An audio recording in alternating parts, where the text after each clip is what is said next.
Deputada Senerte Maria Gorumali Barreto se desculpa para paciente infectado vírus raiva na bedadão no internado e Hospital Nacional.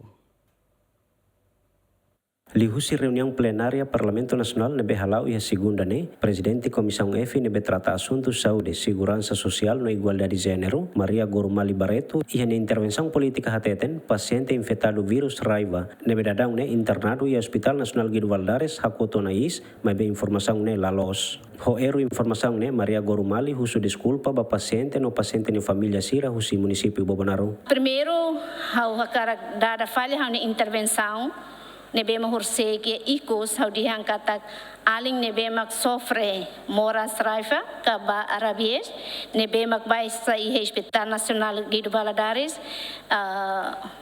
remata nia vida mai beho graça maromak nian aling nesse baisa hela i Hospital Nacional Guido Valadares ho eru informação nebemak iha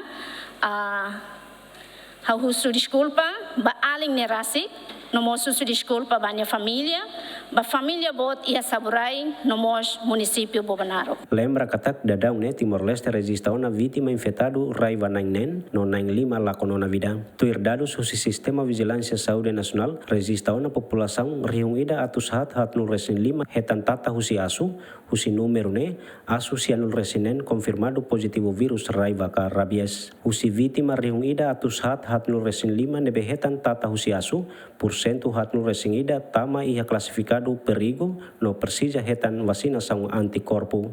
Simão Ximenes, Romualdo Neves, GMN.